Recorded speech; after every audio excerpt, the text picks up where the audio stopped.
ભાવનગરમાં નગર પ્રાથમિક શિક્ષણ સમિતિનું 176 કરોડના બજેટ અંગે ચર્ચા વિચારણા કર્યા બાદ મંજૂર। ભાવનગર મહાનગરપાલિકા સંચાલિત શિક્ષણ સમિતિનું વર્ષ 2024-25નું અંદાજપત્ર રજૂ કરવામાં આવ્યું હતું। શિક્ષણ સમિતિના બિલ્ડિંગમાં ચેરમેન શિશિર ત્રિવેદીના અધ્યક્ષસ્થાને આ બજેટ મંજૂર થયું હતું। જો કે આ બજેટ શિક્ષણ સમિતિમાં મંજૂર થયા બાદ મહાનગરપાલિકાની સ્ટેન્ડિંગ કમિટીમાં મોકલવામાં આવશે। આ બજેટમાં શિક્ષણ સમિતિના આ બજેટમાં શિક્ષકોની ઘટ પણ દૂર થવાની આશા। શહેરમાં નગર પ્રાથમિક શિક્ષણ સમિતિની કુલ 68 શાળાઓ છે, જેમાં ગુજરાતી માધ્યમની 65 અને અંગ્રેજી માધ્યમની 2, ઉર્દુ માધ્યમની 1 શાળાનો સમાવેશ થાય છે। આ બજેટમાં વહીવટી સ્ટાફના પગાર ભથ્થા 5183 લાખ, સાર્વજનિક પુરવણી 16,76,229 લાખ, ચોથા વર્ગના કર્મચારીનો પગાર ભથ્થા 32,377 લાખ, શૈક્ષણિક અને રાજકીય હેતુથી 28,716 લાખ, કાયમી પ્રોજેક્ટ માટે 1500 લાખ, સમિતિ વહીવટી કાર્યભાર તેમજ કચેરી વહીવટી ભાર તેમજ માહિતી અને સંદેશા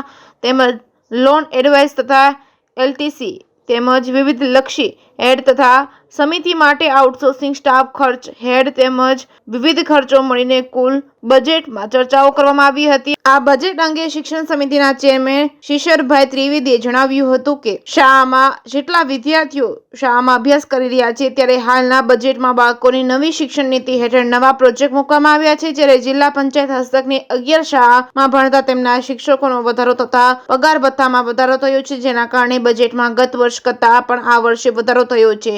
રિપોર્ટિંગ બાય હિરેન ભાયાણી, ભાવનગર। આ વખતનું અમારું બજેટ 176 કરોડ અને 66 લાખનું બજેટ હતું।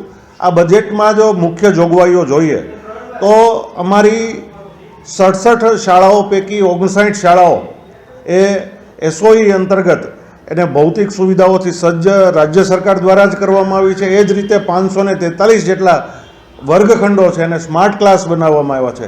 એટલે રાજ્ય સરકાર દ્વારા અમને ખૂબ જ અનુદાન મળ્યા છે। 4 જેટલી નવી શાળાઓના બિલ્ડિંગ પણ બન્યા છે।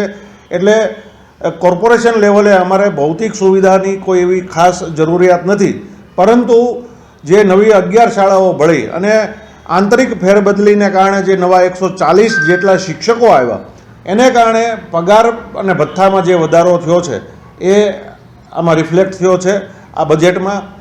એનઈપી 2020 અંતર્ગત પણ જે બાળકોને વ્યવસાયલક્ષી શિક્ષણ તરફ એમનો અભિગમ કેળવાય એ માટે કીટનું પ્રોવિઝન કર્યું છે। વ્યવસાયલક્ષી તાલીમો બાળકોને મળી રહે એ માટેનું પણ આ બજેટમાં અમે પ્રોવિઝન કર્યું છે।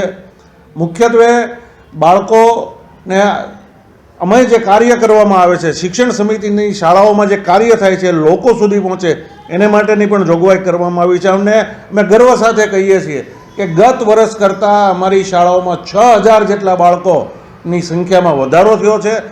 એક એવો ભ્રમ ફેલાવવામાં આવી રહ્યો છે કે કોર્પોરેશનની શાળાઓમાંથી બાળકો ખાનગી શાળામાં જઈ રહ્યા છે, ત્યારે આ સત્ય હકીકત મારે આપના માધ્યમથી લોકો સમક્ષ મૂકવી છે કે અમારી શાળાઓમાં 6000 જેટલા બાળકોની સંખ્યામાં વધારો થયો છે।